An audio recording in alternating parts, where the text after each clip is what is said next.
Signs number 1. There comes a moment, often quiet and unannounced, when something shifts within a person. It is not born of intellect nor drawn from logic, but from a place higher and deeper than both. It is the moment when a man or woman, once wandering without direction, suddenly sees with perfect clarity the reason they are here. That moment, my friend, is not of your own creation. It is a sign, a signal from the divine that your path is no longer in question. When God blesses you, He does not whisper in riddles. He reveals with light, and that light appears in the form of clarity.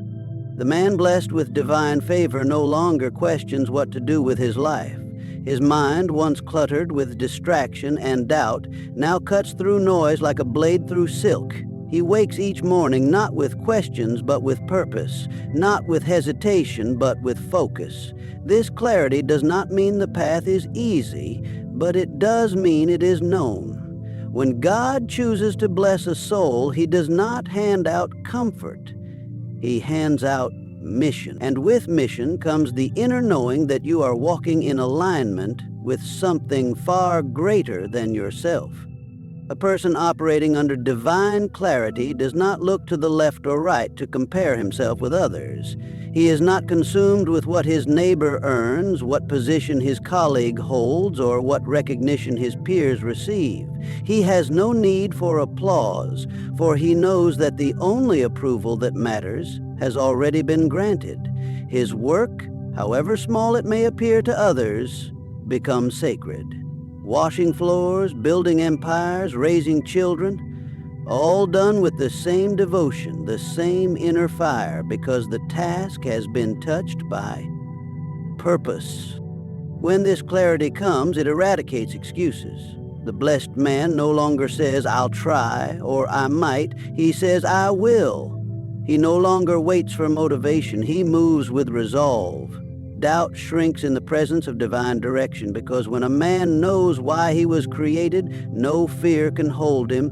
He does not need to see the entire path. He only needs to see the next step, and he will take it with unwavering faith. His clarity becomes the compass, his faith becomes the fuel, and his consistency becomes inevitable.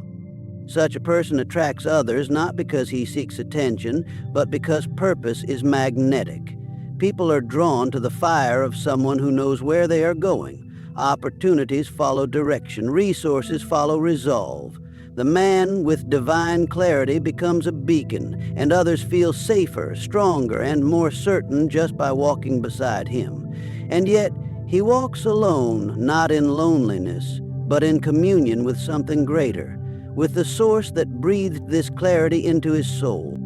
You see, many live their entire lives without ever touching this kind of certainty. They chase goals that belong to others. They pursue dreams fed to them by society, not whispered to them by the soul. They wake each morning with the dull ache of something missing, and they try to fill it with possessions, with praise, with distractions. But it cannot be filled from the outside. It is only filled when the Creator blesses you with purpose. And when He does, you'll feel it in your bones. You will not be able to ignore it. It will haunt you in your sleep and call to you in the silence. It will stir inside you when you hear a certain voice, read a certain sentence, or step into a certain room. And in that moment, you'll know, this is why I'm here. Not because the world told you, not because a mentor said so, but because something sacred inside confirmed it. When that moment comes, you don't ask for a second opinion. You don't run to social media for validation. You act. You build. You move. Because the blessing didn't come to sit idle. It came to be expressed. And through that expression, others are blessed as well. This clarity may look different for every person. For one, it is a business. For another, it is a message. For another still, it is healing the body, the heart, or the mind. But regardless of form, it carries the same energy. A burning yes that cannot be extinguished. It is the end of wandering. It is the end of aimlessness. It is the end of wasting time on what does not align. Because when heaven touches earth through a soul, confusion has no place to stay. Clarity of purpose becomes the lens through which all decisions are made. Should I take this job? Should I partner with this person? Should I move to this place? All answers become easy when purpose leads the way. What once took months of overthinking now takes seconds of knowing. It's not arrogance, it's alignment. And from this alignment, life begins to organize itself around your decision. Not because the world changes, but because your perception has. The fog lifts. The distractions fall. The detours dissolve. And all that remains is the straight line between who you are and what you were made to do. Signs number 2. There is a mysterious force in this world, one that cannot be seen, yet it moves with precision, power, and perfect timing. It is not summoned by effort alone, nor is it controlled by man's will. It answers only to alignment.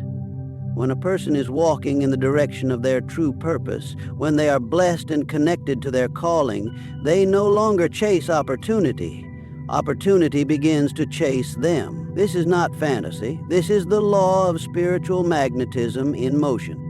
The world is full of people frantically trying to make something happen. They knock on every door, send 1,000 messages, attend countless events, all in the hope that something, anything, will open up for them. And yet they find themselves exhausted, frustrated, and empty-handed. They confuse movement with progress. They confuse busyness with destiny. What they lack is not energy, it is alignment. Because when you are in alignment with a higher order, when God places His hand upon your life, you won't need to chase the blessing. The blessing will have your address. Doors you did not even know existed will swing open. People you never imagined meeting will reach out.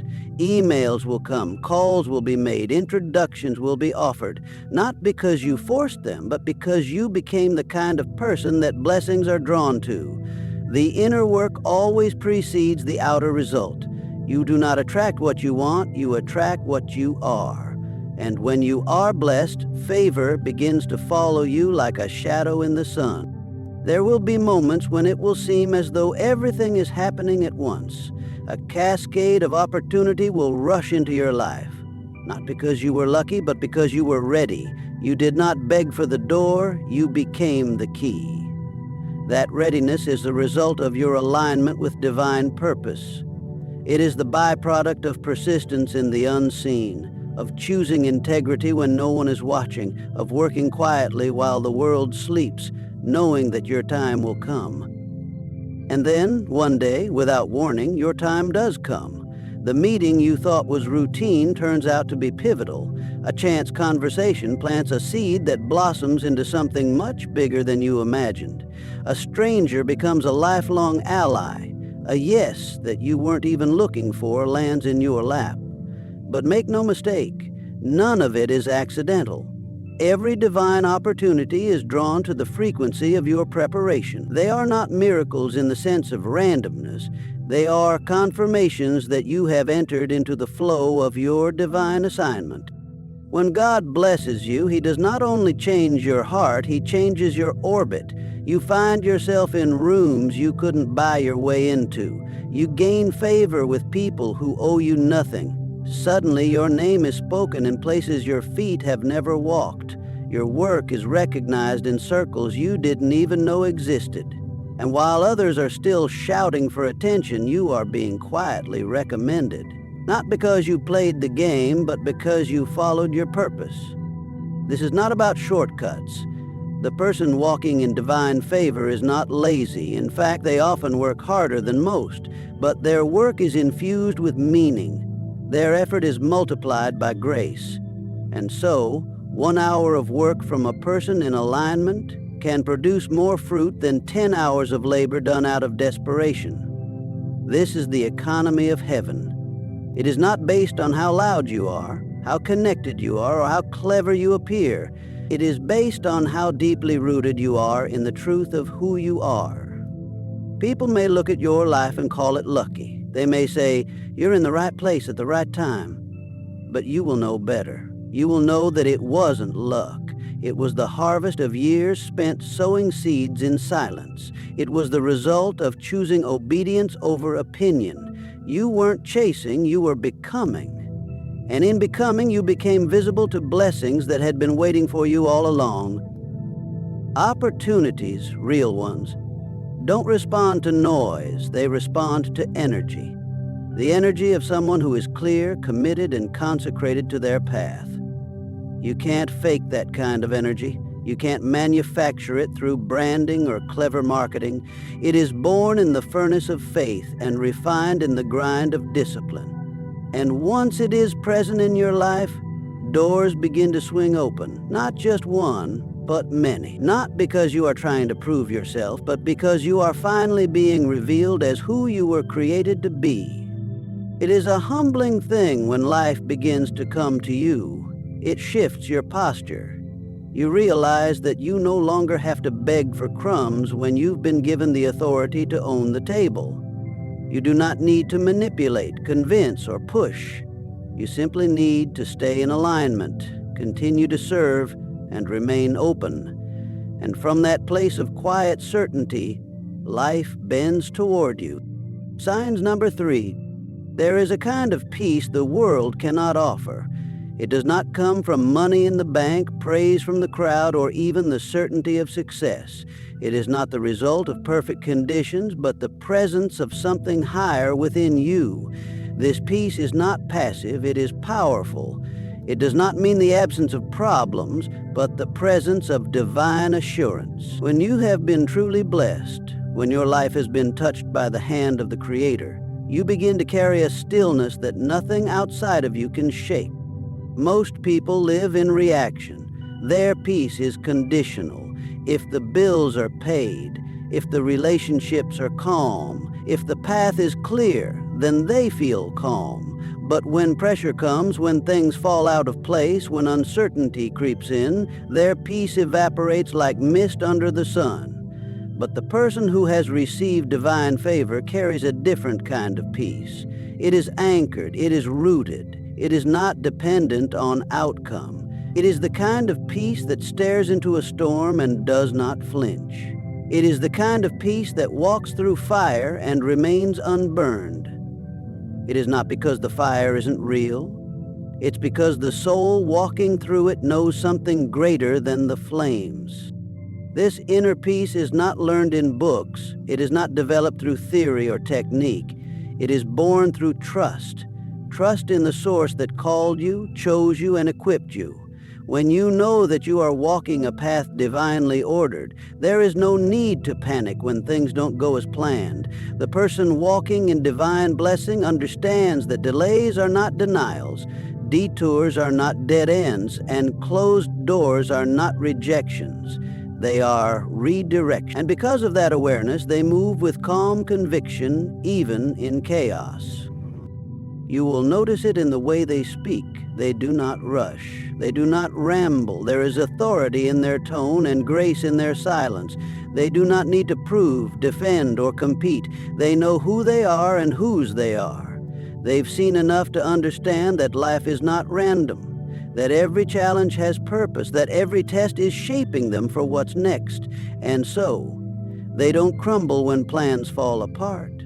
They rise, not because they are fearless, but because they are faithful. Faith not just in outcome, but in the one who orchestrates all outcomes for their good. This kind of peace creates presence. A person blessed with this inner stillness can walk into any room and shift the atmosphere, not with words, but with being. They carry a calm so steady it disarms anxiety. People feel safe around them, even if they can't explain why. They listen more than they speak, observe more than they react, and act only when it is time, not because they are passive, but because they are guided. They are not controlled by urgency, pressure, or fear. Their pace is not frantic, it is focused. And that focus is born of the peace that comes from walking in alignment with divine purpose. You can see the difference when adversity comes. The one who has not anchored their peace in something deeper will collapse. They will grasp at control, blame others, and spiral into worry. But the one who has been blessed with divine peace responds differently. They may feel the tension, but they do not become it.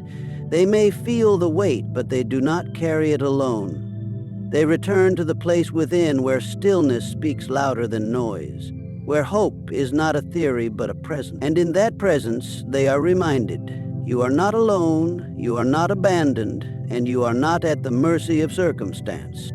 This kind of peace allows a person to endure seasons others would not survive.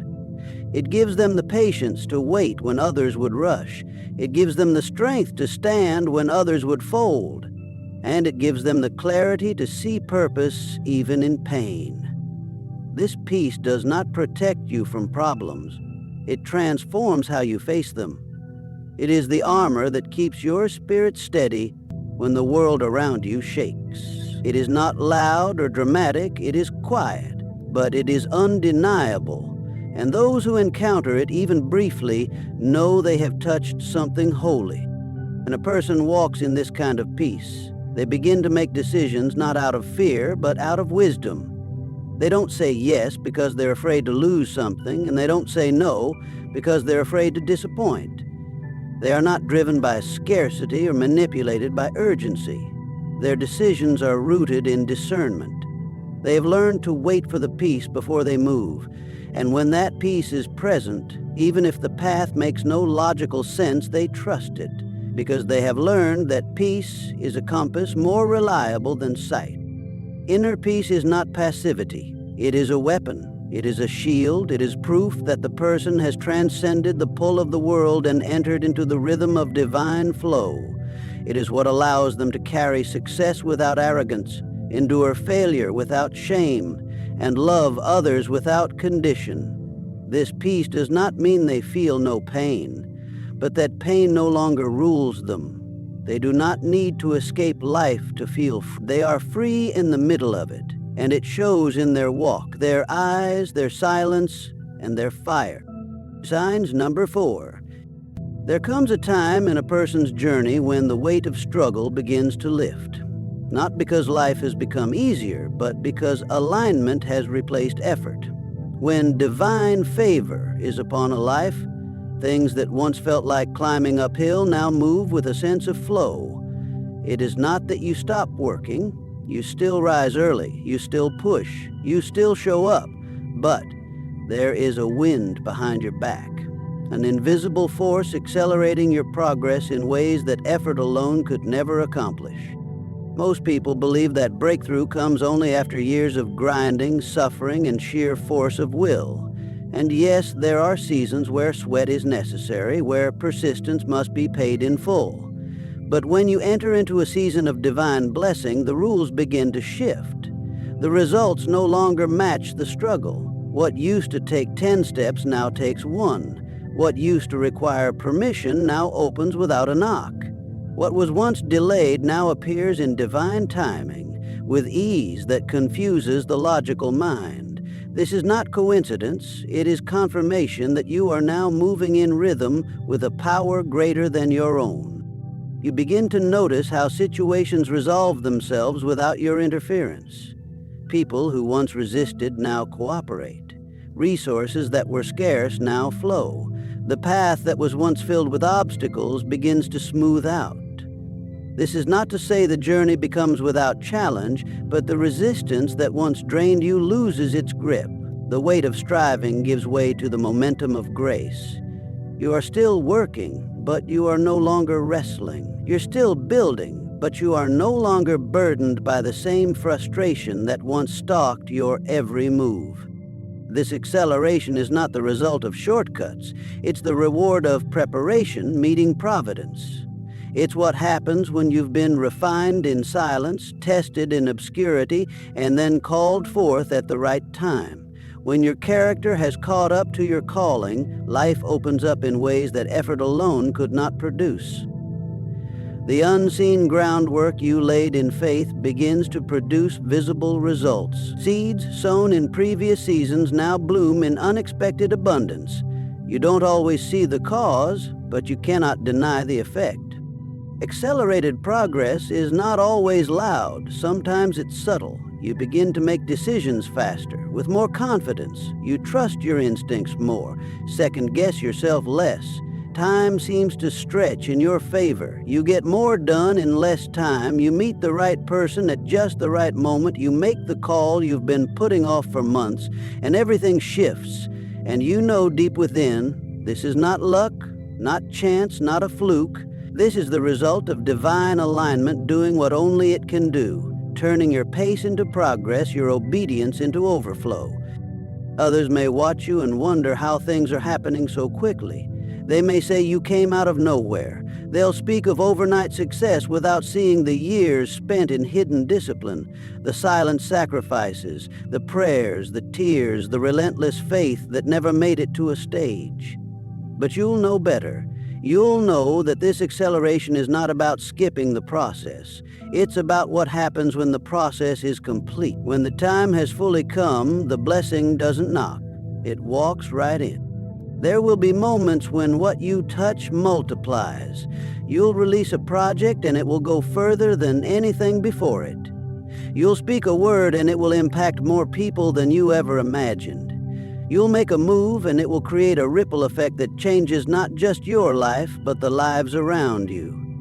Progress will no longer be something you chase, it will be something that follows you. Because when God puts His hand on your assignment, acceleration is not optional. It's inevitable. This does not mean you will never face obstacles again, but when you do, you'll move through them with a different energy. You won't panic. You won't force. You'll know that what is meant for you cannot be blocked, cannot be taken, and cannot be delayed beyond its appointed time. You'll sense when to wait and when to move. And when it's time to move, you'll see how quickly things begin to happen. You will look back at what took you years before and wonder how it's now unfolding in weeks. It's not because the world changed, it's because you did. And your internal transformation created the condition for external acceleration. In this state, your intuition becomes sharper. Your steps are guided. You no longer feel the need to explain yourself to those who cannot see what you've been called to. You are too focused on the next right move to be distracted by opinions. Every hour feels purposeful. Every action feels weighty with meaning. Every connection carries potential. And with every new step, momentum builds. Not because you are moving fast, but because you are moving right. This is not burnout. This is not hustle. This is movement fueled by mission. You are no longer striving to make things happen. You are simply responding to the flow already set in motion. The obstacles that once intimidated you now feel irrelevant. The delays that once discouraged you now reveal themselves as divine timing. You begin to realize that favor is faster than force, that when the blessing is real, results don't come from pushing harder, they come from walking straighter, and every step forward confirms what you now know to be true. When you are blessed, progress is not just possible, it's unstoppable. Absolutely. Here's the conclusion for the entire script, crafted in the same elevated, motivational, and spiritually aligned tone as the rest of the speech. When the hand of God is upon your life, nothing remains the same. The signs are not always loud, but they are unmistakable. Your spirit shifts before your circumstances do. The world around you may not yet recognize what's unfolding, but you can feel it, deep in your bones, in your choices, in the stillness of your soul. You begin to move differently, speak differently, and expect differently. Not because of arrogance, but because of alignment. The blessing doesn't just show up in what you have, it reveals itself in who you are becoming. You stop chasing things that were never yours. You stop fighting battles that were never meant for you. You stop seeking validation from those who cannot see your vision. And in that space you rise, not through force, but through favor. You rise with purpose in your step, clarity in your mind, and peace in your heart. You begin to witness opportunities knock that you didn't even ask for. You begin to walk into rooms prepared for you long before you were ready. You begin to harvest from seeds you forgot you planted. This is what it means to be truly blessed, not simply to receive, but to become to become the kind of vessel through which greatness flows, to carry a peace that confuses the world, a fire that refuses to dim, and a faith that turns resistance into acceleration. And once you taste that kind of blessing, you no longer question the process. You trust it, you live it, and you embody it, fully, fiercely, and faithfully.